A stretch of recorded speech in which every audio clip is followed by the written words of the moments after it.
Приветствую всех любителей вязания и предлагаю сегодня связать шапку звездочка крючком. Данное видео не предназначено для распространения в социальных сетях и передачи третьим лицам. Давайте уважать чужой труд, и я надеюсь на порядочность всех, кто смотрит это видео. Итак, в этом видео я расскажу и покажу, какую использовать пряжу, как связать шапку с отворотом, без отворота и шапку кошка.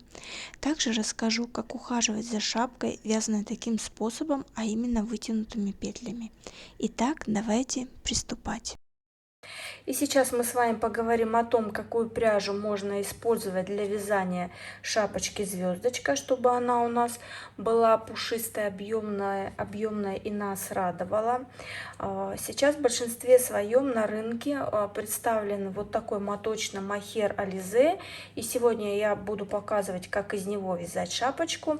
Но если вы будете отдавать предпочтение именно этому мохеру, то в дополнение нужно будет добавлять какую-то более натуральную ниточку, либо более качественный кинмохер, либо альпаку, либо норку, что-то такое более натуральный состав, потому что здесь у нас в составе 50% акрила, и все остальное уже 50% натурального состава, 25 мохера и 24 шерсти. Поэтому этот мохер мы тоже можем использовать.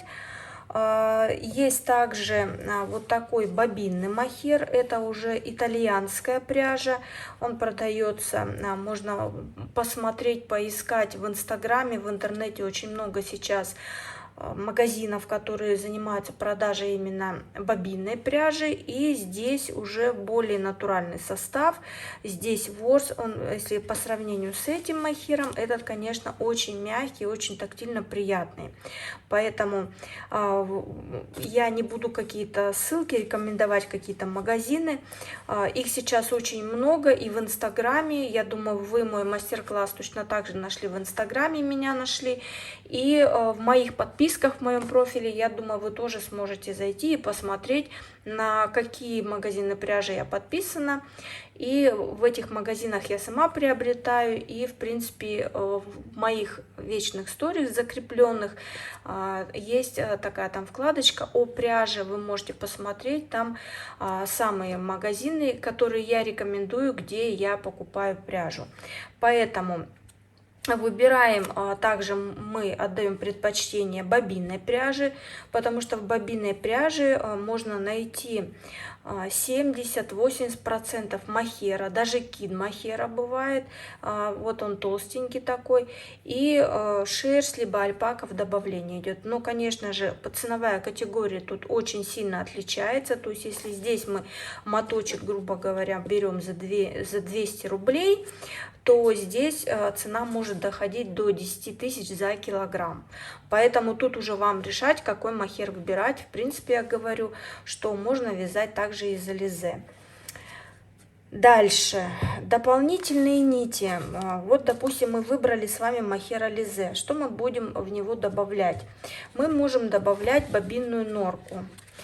Бобинную либо моточную не суть важно, потому что моточную ее разматывают из бобин точно так же. Она очень красиво после ВТО дает такой пушок неплохой. И когда вы свяжете шапочку, можно парогенератором или утюгом с большим количеством пара пройтись по шапочке, и она вспушится. Норочка, она неплохая, и как дополнительная нить она тоже имеет место быть в вязании наших шапочек. Далее что? Далее можно точно так же использовать бобинную альпаку. Вот она, видите, вот у нее вот такой ворс, и она, в принципе, дополнение к мохеру, она тоже неплохо идет. Ее точно так же можно добавлять. Вот видите, какая у нее ниточка. Вот. Тоже ворс есть. Но вот на камеру оно, к сожалению, плохо передает, но ворс у нее неплохой. Вот, любая вспушенная альпака. Выбирайте более, конечно, натуральные составы. Точно так же в магазинах итальянской пряжи. Альтернативой вот такой бобины альпаки у Drops есть отличная альпака моточная. И также в других каких-то артикулах тоже она имеется. Но вот у Drops мне она нравится больше всех. Что еще можно? Есть вот такой вот мохер с шерстью, тоненькая ниточка. Это, опять же, тоже китайская пряжа. Вот, тоже у нее неплохой ворс, ее можно добавлять. Вот, видите, она такая тоже вспушенная. Ее также можно добавлять, вот, чтобы заказать норку или вот такую вот моточную. Это мохер с шерстью, он тепленький, кстати, можно паутинки, свитера вязать. Точно так же в профиле моего инстаграма, в закрепленных сторис о пряже, можно заказать. Там из Владивостока идет именно от производителя, не подделка, а именно с логотипом магазина. Вот, это тоже у нас имеет место быть. Бывает еще точно так же вот такой вот мохер. Он чуточку потоньше, вот, допустим, от нашего Ализе. Вот, видите, он потоньше. И у него тоже очень хороший ворс. Вот, если, вот, видите, у него хороший ворс, и он очень пушистый. Вот. Он тоже, его можно добавлять. Опять же, это все в магазине итальянской пряжи. Можно это все найти и купить. Если, допустим, как я уже сказала, если у вас нет возможности купить, допустим, вот такой мохер, потому что вот я честно скажу вам, чтобы его купить, я постоянно слежу, подписана на все магазины итальянской пряжи, у меня уведомления о их новых публикациях включено, я отслеживаю, потому что вот на самом деле вот такая пушистая качественная пряжа, она очень быстро раскупается, и за этим надо отслеживать. То есть, если у вас нет возможности приобрести вот такую бобинную пряжу, что мы можем, чем можем мы еще ее заменить? Вот, например, мы можем заменить вот такой вот ангора BB, ангора 70. Она, в принципе, тоже подойдет. У нее, вот видите, такая толстенькая ниточка, и она, когда вы начнете вязать, она тоже вот, эта ангорка, она пушистенькая такая, мягкая очень ниточка, и тоже она подходит для вот наших шапочек. То есть вот такая пряжа подойдет. Про норку я уже сказала. Норку сейчас купить не проблема, и в мотках, и в бобинах. И теперь перейдем к кидмохеру. Кидмохер мы добавляем обязательно всегда. И кидмохер может быть любой. Это может быть Ализе мохер, вот у меня вот начатый моточек Ализе, вот такой бежевый, обычный Ализе, он тоже вот, кстати, кидмохер Ализе, он отлично подходит и неплохо себя ведет. Также вот можно мохер на шелке, это Soft Dream BB, тоже неплохой. Также вот у Дропса, вот я BB, допустим, я не очень люблю, у него все-таки ниточка несколько такая, ну, не очень, словом, мне он нравится. Вот, мне нравится дропсовский, он очень мягкий, и вот именно вот эти вот волокна, они, видите, у него прям пушистенькие такие, хорошие. По ценовой категории, конечно, вот этот BB подешевле, Drops несколько подороже. И из люкса серии есть вот Sadness Garn, извините, я английский не знаю, не могу на нем говорить. Вот, очень, видите, насколько пушистый вот этот вот мохер. Здесь шерсть. Он очень теплый, и, конечно, вот в шапочках нежность в расцветке, которая у меня есть, я использую именно вот этот моток, по-моему, 1300 или 1400 стоит, он достаточно такой, ну, не из дешевых. Ладно, готов, в принципе, по ценовой категории неплохой, и тоже он достаточно пушистый, вот у него еще есть такая Легкий люрекс, еле заметный, но очень красивый. Есть, конечно, и без люрекса мохер. Точно так же бывают мохеры бобинные. Также, если вы хотите, чтобы у вас была градиентная шапочка, бывают вот такие мохеры. Точно так же это в итальянских пряжах бобинных вот такой секционный кид-мохер. Мохер, он именно окрашенный секциями. Учитывайте, чем длиннее секция на мохере, тем красивее будет у вас градиент. То есть секционный мохер для красивого градиента, меланжевый мохер для красивых переходов. Так же, как вот у меня в шапочке нежность, мы можем использовать разные. Бывает пряжа в несколько скруток, у нее короткие секции, что тоже смотрится очень красиво. То есть обращайте внимание еще на бобинный секционный мохер. Добавление таких нитей очень красиво в шапочке смотрится. Я думаю, вы все видели в моих шапочках. Все это замечательно выглядит. Они все пушистенькие, и я их очень люблю. Также бывают толстые, точно так же меланжевые и секционные мохеры. Мы точно так же их выбираем, из них вяжем. Они также вот толстенькие, видите, какие, да? Их можно добавлять, допустим, вот к мохеру Ализе. В моем случае я добавляю вот к бобинному мохеру в какую-то в цвет пряжу, и можно использовать в принципе как самостоятельную пряжу, добавляя, допустим, к этой вот именно к этому мохеру какую-то, например, вот такую вот ниточку, да, как я уже показывала, секционный мохер, плюс добавить еще, допустим, альпаку какую-то вспушенную, и уже получится красивая шапочка. Так же, как вот эти вот цвета миксуются красиво, толстенький мохер плюс кид-мохер и красивый этот меланжевый, это секционная пряжа, и уже шапочка выглядит очень красиво. Вот, в принципе, это все нюансы, которые я хотела вам рассказать про пряжу. И сейчас мы подводим итоги, что из каких нитей мы вяжем.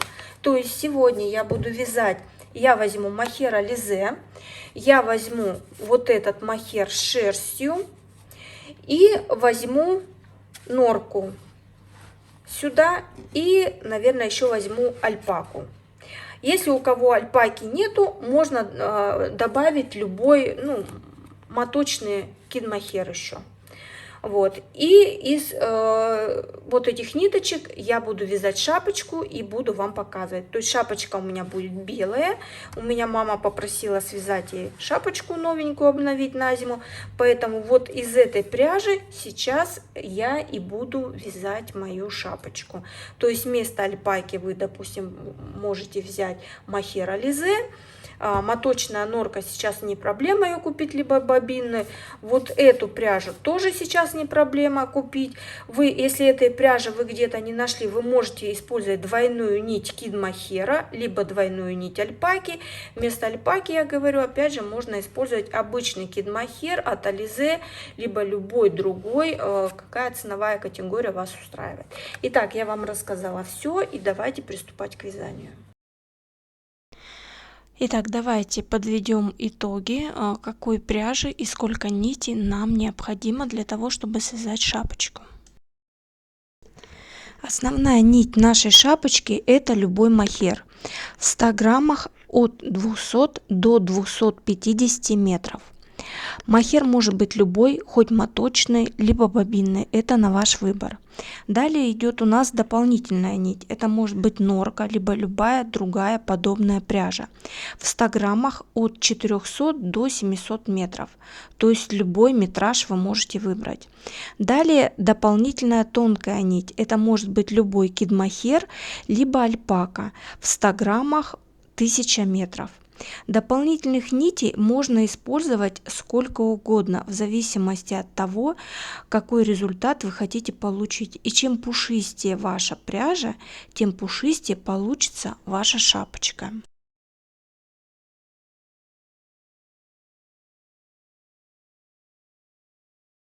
И теперь мы поговорим о крючках, как мы будем вязать, начинать с какого крючка и что нам понадобится. Набирать начальную цепочку мы будем крючком номер 7. Основное вязание шапочки я буду вязать крючком номер 6. Нам понадобятся ножницы, игла для сшивания и крючок, это у меня 3,5, для того, чтобы закрывать нашу шапочку, завязывать ниточки и узелки. Итак, давайте приступать. И теперь, чтобы начать вязание, нам нужно правильно измерить размер головы. Как делать измерения, вы сейчас видите картинку на своих экранах.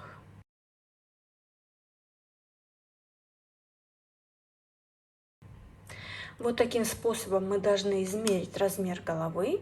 И условно ваш размер головы равен 56 сантиметров. Мы берем метровую ленту. И на метровой ленте свои сантиметры откладываем. К сожалению, у меня весь метр в камеру не входит. Но я думаю, вы, допустим, свои, если у вас 56, 55, 54, 58, у всех разное количество сантиметров. Отложили. Теперь мы берем нашу пряжу.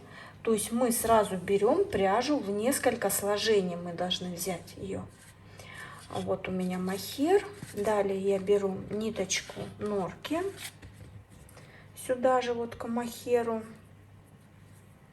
Далее у меня ниточка альпаки.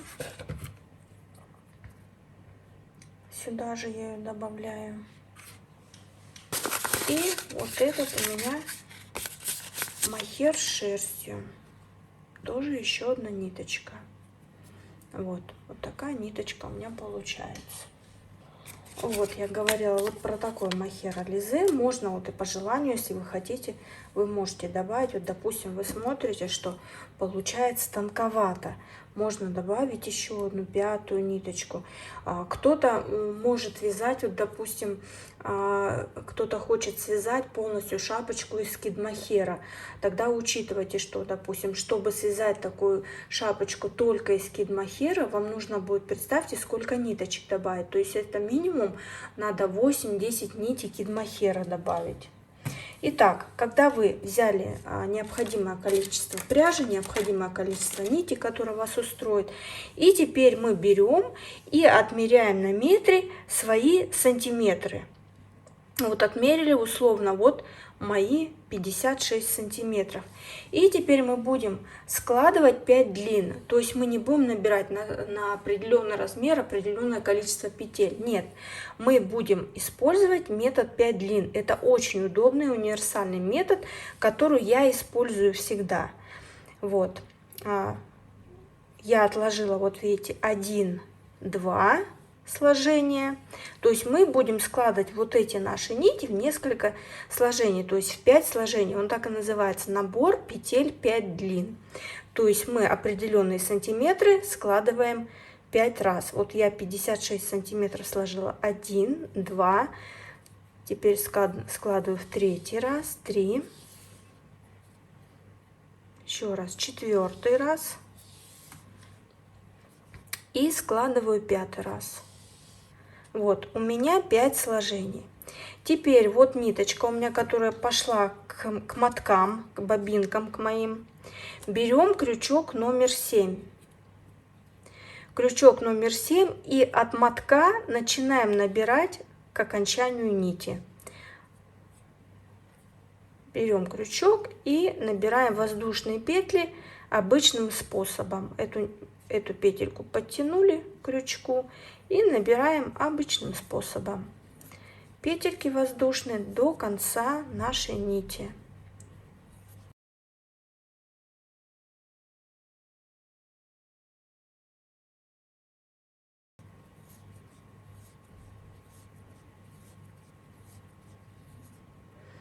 И вот последнюю петельку я провязала и чуть-чуть подтянула. Вот у меня получилась такая цепочка. Мы ее отмеряем, и у нас должно получиться чуть-чуть побольше. Это не страшно. Все, метр убираем, нам он не нужен. Крючок номер 7 мы тоже убираем. Мы набрали цепочку воздушных петель. И теперь мы переходим на крючок номер 6.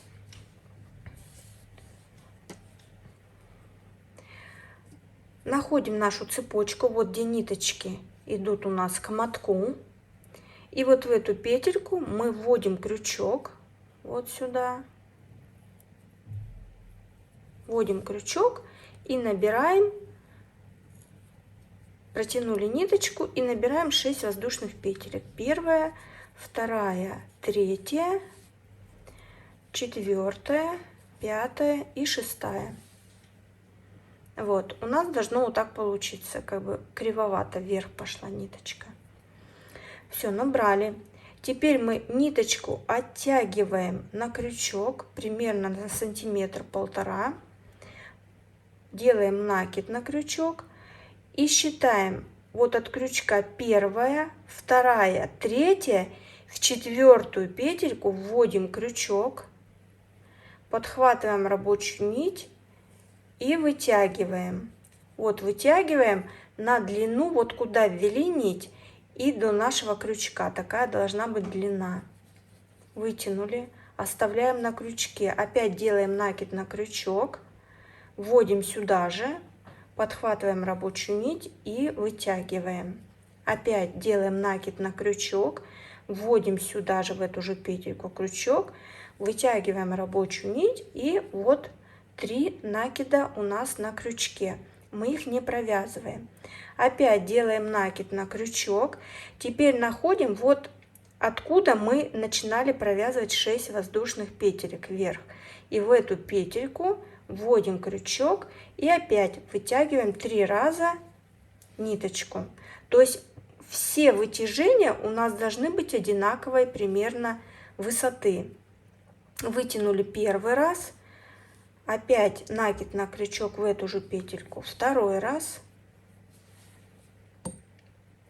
опять делаем накид на крючок, вводим крючок в эту же петельку, третий раз вытянули. Опять делаем накид на крючок, находим первая, вторая, в третью петельку, вводим крючок, подхватываем рабочую нить и вытягиваем. Высота у нас должна быть везде примерно одинаковая. Первый накид, опять накид на крючок сделали, подхватили рабочую нить в эту же петельку, вытянули. Опять накид на крючок, опять в эту же петельку ввели крючок, подхватили рабочую нить и протянули.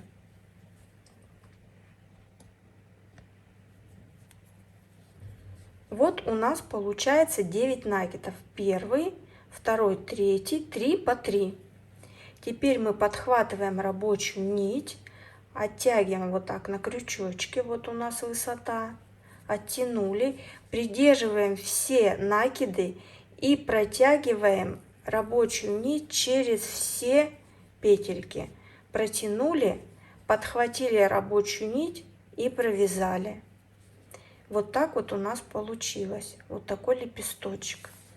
Провязали. Опять теперь провязываем 1, 2, 3 воздушные петельки, оттягиваем рабочую ниточку вот так, оттянули, делаем накид на крючок, вот видите, у меня оттянута ниточка, и вводим крючок вот сюда, вот где мы затянули наши 3 лепесточка, сюда ввели крючок. И теперь сюда опять 3 раза вытягиваем вытянутые петли. Первый раз, второй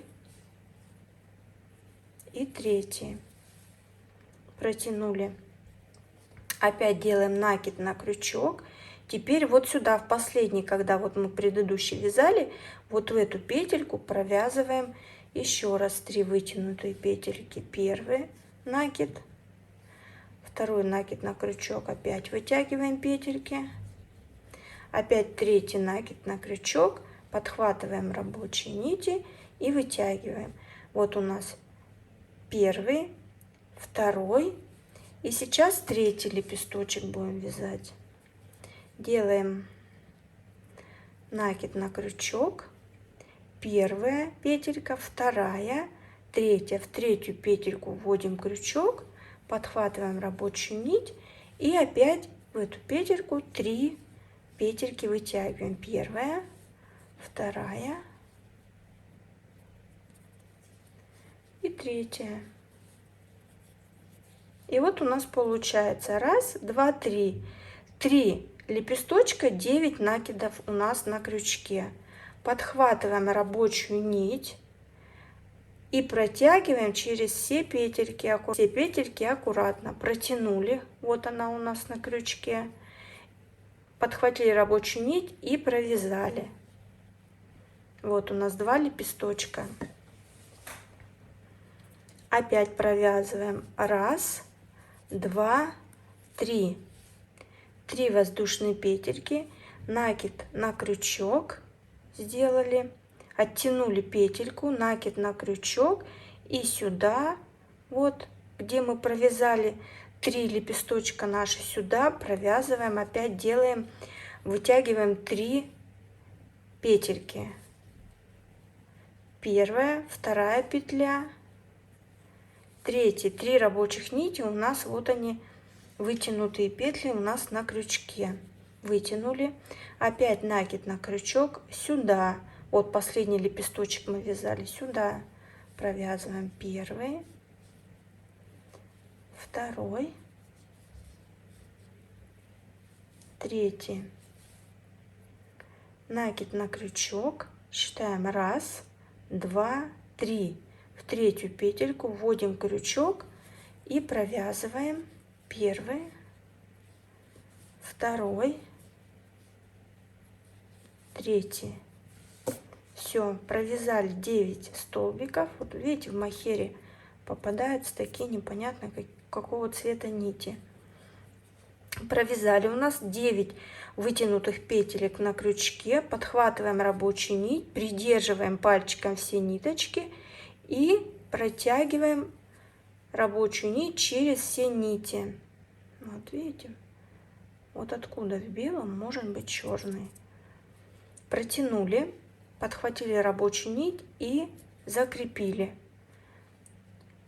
Опять провязываем 1, 2, 3. 3 воздушные петельки. Вот так у нас должно получаться. Видите, какая толщина объемная за счет воздушных петелек, за счет вытянутых петель. И мы вяжем дальше. Опять вытягиваем ниточку и вяжем так, как я уже показала.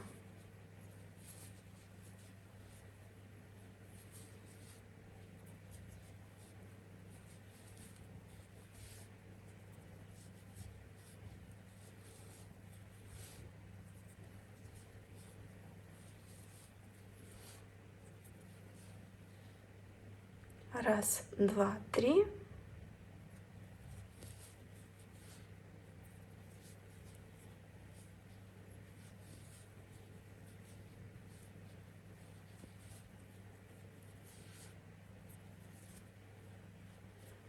Придерживаем пальчиком наши вытянутые петельки и протягиваем рабочую нить через все петли.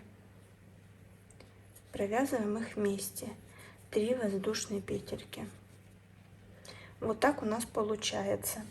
Мы должны так провязать необходимое нам количество раппортов. Вот я провязала 1, 2, 3, 4 раппорта. И как нам узнать, сколько раппортов нам провязывать? Мы должны опять взять метровую ленту. Вот. И мы измеряем 1 раппорт. И мы вот смотрим, что вот в моем случае 1 раппорт это 3,5 сантиметра. А у меня размер головы 56. 56 я делю на 3,5 сантиметра. Получается, мне нужно провязать 16 раппортов. То есть, когда я провяжу 16 вот моих вот этих вот трилистников, это еще даже не звездочка, да, вот 16 раппортов, я буду закрывать ряд. Поэтому сейчас вы должны измерить 1 раппорт, разделить на количество сантиметров, которые вы изначально измерили на свой объем головы, посчитать, сколько вам нужно количество этих раппортов, также провязать, как я вам показываю, и я буду показывать, как мы будем закрывать ряд и переходить на следующий. Поэтому сделайте расчет, провяжите необходимое количество и встретимся дальше. И вот я довязываю последнюю тройку, последний раппорт. И сейчас мы с вами будем закрывать ряд и переходить, подниматься на следующий ряд.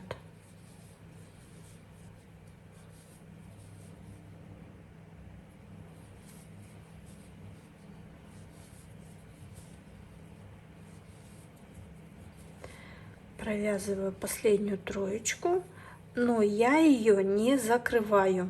Я оставляю на крючке, не соединяю, не закрываю эту тройку. Нахожу первый раппорт. Я нахожу первый наш раппорт.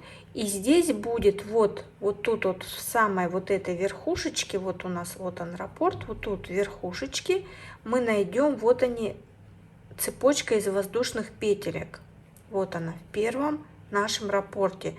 Так вот вот у нас на крючке, это последний раппорт, мы его не провязали, петелька на крючке. Теперь мы находим в первом раппорте вот эту цепочку из 3 воздушных петелек. Сюда под эту цепочку вводим крючок, подхватываем рабочую нить и соединительную петельку протягиваем. Вот таким образом мы соединили последний и первый раппорт. У нас получилось вот такое вот соединение. Шапочку мы будем вязать снизу вверх, и вверху мы будем соединять уже. Закрывать макушку, провязывать, все это я покажу. Мы соединили конец и начало ряда, и теперь нам нужно переходить на следующий ряд. Соединительной петелькой соединили, и теперь провязываем 6 воздушных петель. Первая петелька, вторая, третья, четвертая, пятая, шестая.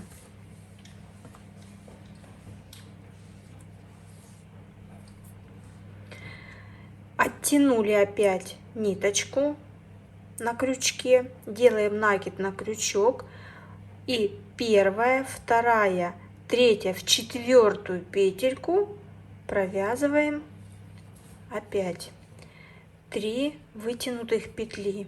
Первая, вторая, третья, 3 вытянутые петельки на крючке. Теперь опять делаем накид на крючок. И вот смотрим, у нас был последний раппорт и первый раппорт. И мы вводим крючок вот в последний, вот где у нас соединение последнего раппорта было, вот этого последнего предыдущего ряда. Вот сюда вводим крючок, подхватываем рабочую нить, вытягиваем, оставляем на крючке. Сюда еще раз. Опять накид на крючок и сюда. Вот так вот. Первые 3 петельки, вторые 3 петли вытянутые на крючке, накид на крючок. Теперь вот сюда. Вот у нас теперь это первый раппорт от предыдущего ряда. Вот сюда мы теперь следующие 3 вытянутые петельки сюда провязываем. Первая, вторая, третья. Вот у нас получается 9 вытянутых петель на крючке. Мы их провязываем вместе. Протягиваем рабочую нить через все петельки и закрываем. 3 воздушные петли. Провязали 3 воздушные петельки на подъем, оттянули ниточку немножечко, делаем накид на крючок, и вот сюда же, вот в соединение раппорта, мы провязываем 3 вытянутые петельки. Первая, вторая и третья. Провязали. Далее будем провязывать вот сюда. Вот сюда будем провязывать в это соединение следующие 3 вытянутые петли. Провязываем первая вытянутая петелька на крючке, сюда же вторая и третья. 3 вытянутые петельки. Теперь следующий вот сюда раппорт провязываем 3 вытянутые петельки. Опять накид на крючок и сюда провязываем первую вытянутую петлю, вторую и третью. Провязали. Все. Мы провязали 9 вытянутых петелек на крючке, подхватываем рабочую ниточку и протягиваем через все петельки. Протянули, подхватили рабочую нить, закрепили. И опять 3 воздушные петельки. Провязали, оттянули ниточку и опять провязываем раппорт. Вот обращайте внимание, потому что когда мы вяжем тонкими ниточками, бывает, что вот тонкая ниточка вот так раз и завернется. Чтобы этого не было, нужно за этим следить. Вот видите, как у меня получилось. Поэтому аккуратно нужно с тонкими ниточками. Такое бывает. Оттягиваем ниточку и вяжем также следующий раппорт.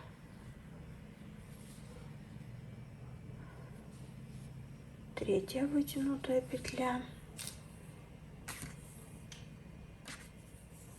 Расправляю все ниточки. Накид опять на крючок. Сюда 3 вытянутые петельки.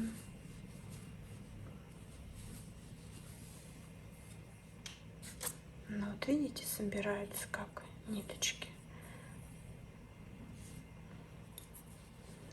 Опять накид на крючок и следующий раппорт 3 вытянутые петельки. Провязали и протягиваем рабочую нить, закрепляем и опять 3 воздушные петельки. Вот так у нас получаются такие звездочки. И далее опять вяжем, оттягиваем рабочую ниточку, делаем накид на крючок и провязываем.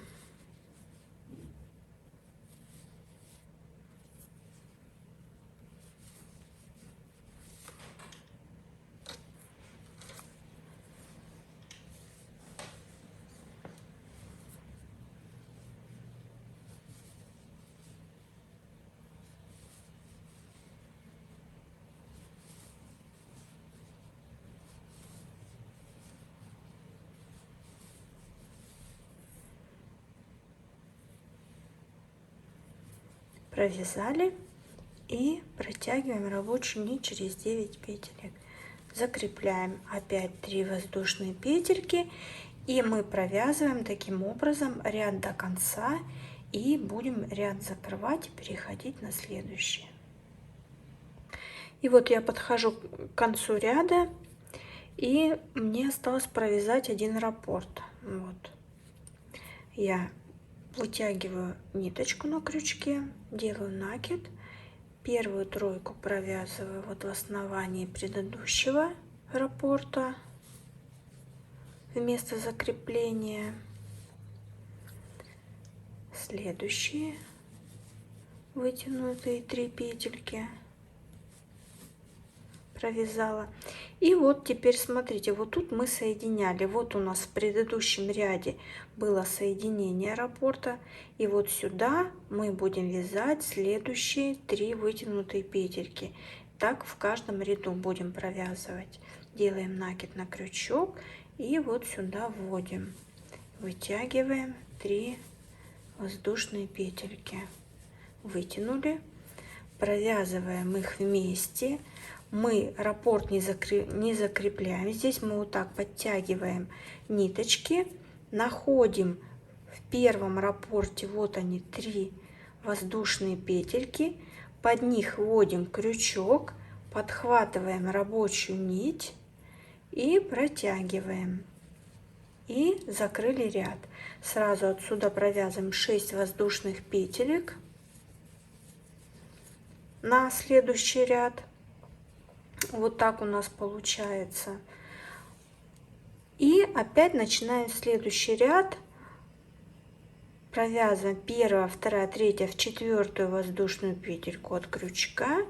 Провязываем 3 вытянутые петельки, оставляем их на крючке. Провязали.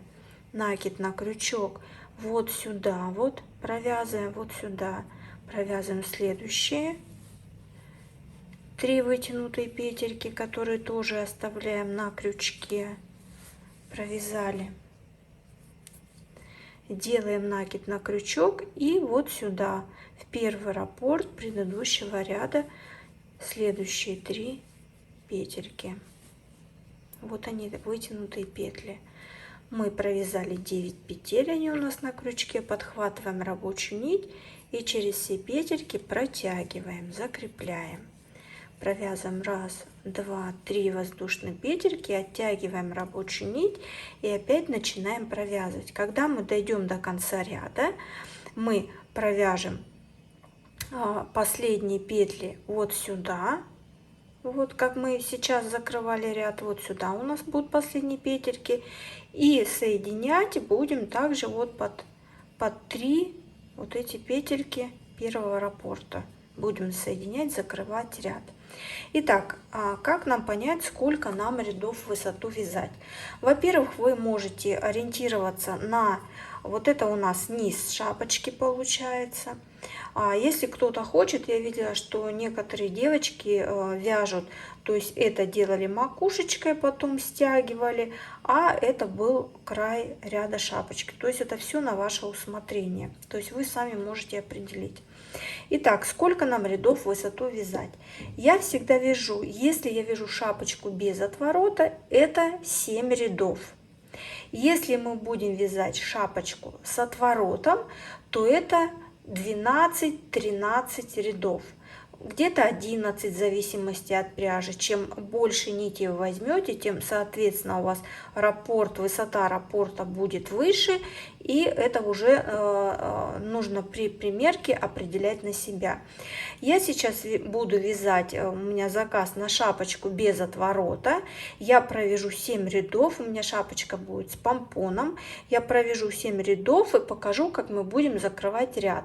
И параллельно я вам расскажу, как связать дальше шапочку с отворотом и шапочку-кошку.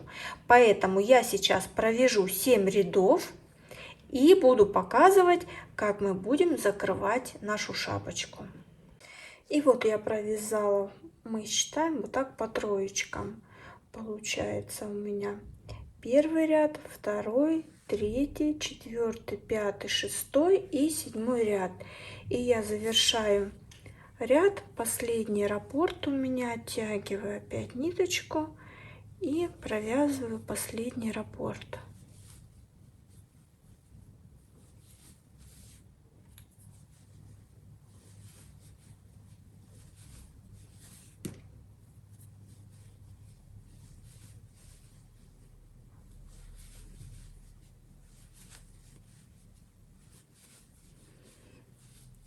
Протягиваю рабочую нить и ввожу крючок под воздушные петельки вот сюда. Ввела крючок и протянула. Все.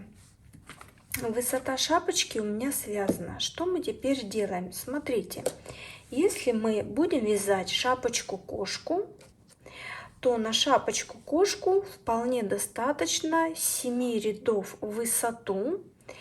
И тогда мы оставляем, вот когда мы довязали последний раппорт, соединили, ниточку обрезаем.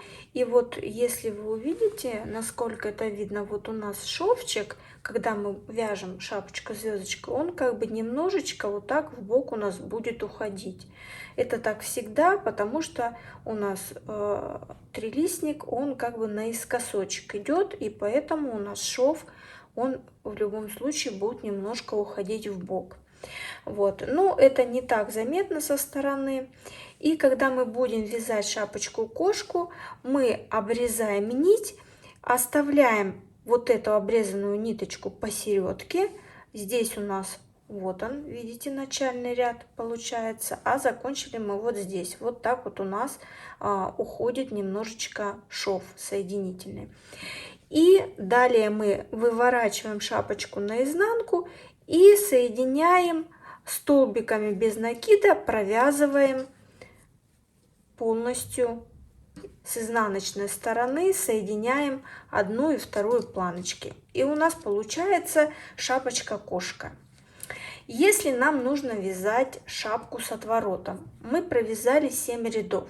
На шапочку с отворотом мы должны будем провязать 11, 12, 13 рядов, в зависимости от того, опять же, от объема головы. Чем меньше объем головы, тем меньше нам рядов в высоту нужно. Чем больше объем головы, тем мы вяжем либо 12, либо 13 рядов в высоту.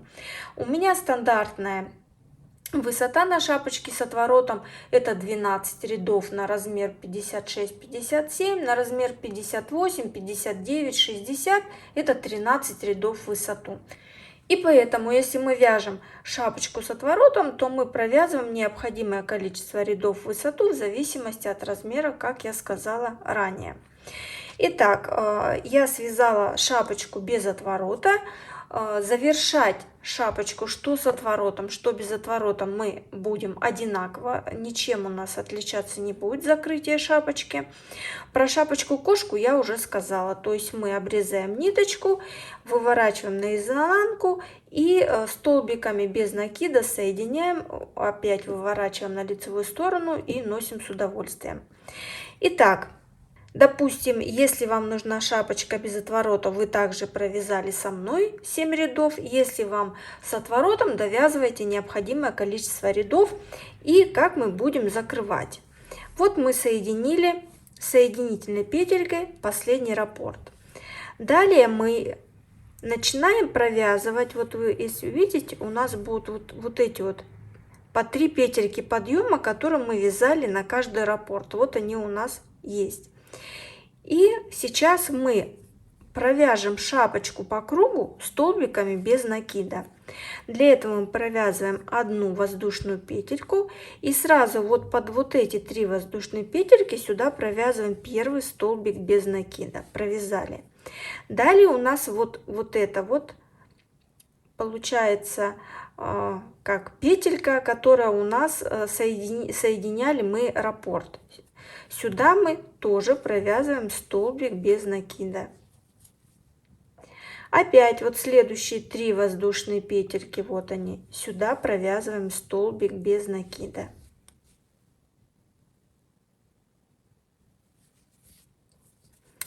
Далее вот сюда, где у нас соединение было этого раппорта, провязываем тоже столбик без накида. То есть мы провязываем один столбик под 3 воздушные петельки, которые у нас шли на подъем, и столбик без накида вот в соединение раппорта провязываем.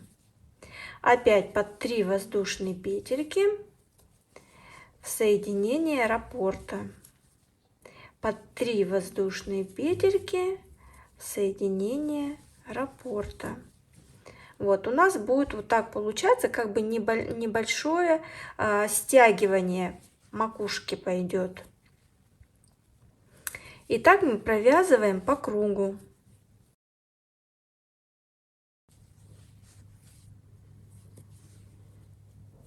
И вот я, получается, провязала последние 3 петельки на подъем и вот подхожу к началу, где я вязала. Провязываю вот сюда в соединение раппорта последний столбик без накида.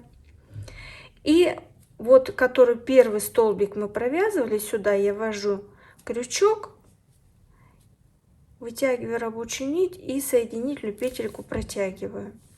Вытянула ниточку и теперь ее можно обрезать. Вот так вот примерно где-то оставляем. Вот такую ниточку примерно по длине мы оставляем. Все, закрепили.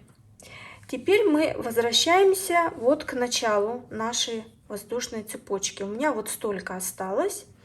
Теперь мы берем крючок 3,5, поддеваем ниточку и распускаем. Распускается у нас эта ниточка очень легко. Вот, мы ее распустили. И теперь мы разворачиваем шапочку, чтобы у нас как бы вот изнаночная сторона к нам лицом была. И теперь мы берем крючок меньшего размера, и нам нужно аккуратно соединить, чтобы у нас вот этого перехода не было видно. То есть мы очень аккуратно столбиками без накида все соединяем, закрепляем. Я вот закрепляю в начало, потом немножечко возвращаюсь назад, чтобы не было видно этого соединения. И опять возвращаюсь вот сюда. Протягиваю ниточку, чтобы у меня вот не было такого резкого угла, чтобы все ровненько было по краю шапочки. Это у нас задняя часть будет, сзади шапочка, сзади шапочки у нас шов этот будет проходить. И здесь уже на узелок мы это все завязываем, все подтягиваем. Подтянули. И аккуратно ниточку можно обрезать. Можно ее спрятать, но в принципе она здесь, вот так она потом запушится, ее вообще не будет видно. Вот эту оставшуюся ниточку мы берем иголочку для сшивания, продеваем. И теперь возвращаемся к нашей макушке. Мы теперь выворачиваем шапочку наизнанку. Вывернули наизнанку и находим вот эту нашу ниточку, которая у нас осталась. От этой ниточки мы будем сшивать. То есть мы берем нашу иголочку, куда мы вставили уже ниточку, и в столбике без накида вот так вот аккуратно, примерно на одинаковом расстоянии, мы прошиваем.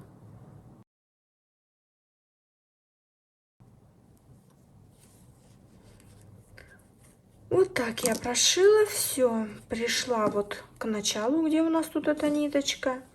Вот так у меня получается макушечка, и я ее беру аккуратно, узелок, и эту ниточку мы сюда оставляем и затягиваем. Вот так у нас макушечка должна затянуться. Завязали и завязываем еще на несколько узелков. Все, теперь я делаю таким вот образом, потому что когда шапочка связана, заплетаю косичку, потому что когда шапочка связана воздушными петлями, очень сложно прятать ниточки внутрь. Допустим, когда мы вяжем спицами или какой-то другой вязкой, то можно спрятать куда-то кончики от ниток. Но так как здесь у нас воздушные петли, то спрятать, не повредив узор, очень сложно. Поэтому, ну вот, я делаю вот так вот. Вот такой вот небольшой хвостик. Завязываю, обрезаю. И он у меня остается внутри шапочки. Выворачиваем шапочку наизнанку. Вот. И у нас получилась вот такая замечательная, чудесная, пушистая. Вот она толстенькая, видите? Получилась шапочка. Чтобы наша норка прираспушилась, мы можем взять парогенератор, либо утюг с высокой мощностью пара и пропарить нашу шапочку, и тогда она у нас станет пушистая и будет нас радовать. Правильный уход за нашей шапочкой — это обрабатываем ее парогенератором.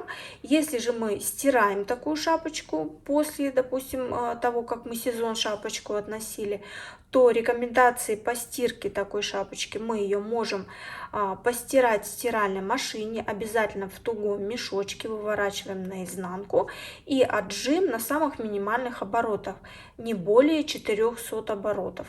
Если же у вас состав шапочки более натуральный, как я показывала, допустим, это бобинный мохер, который высокое содержание мохера, и плюс вы, допустим, берете большое содержание альпаки и мохер на шелке добавляете, то тут, соответственно, будет ручная стирка. При ручной стирке мы ее не выжимаем вот так вот, эту шапочку, даем ей стечь и сушим строго на горизонтальной поверхности, рядом с отопительными приборами, но ни в коем случае не на батареях И тогда наша шапочка будет нас очень долго радовать. Носите с удовольствием.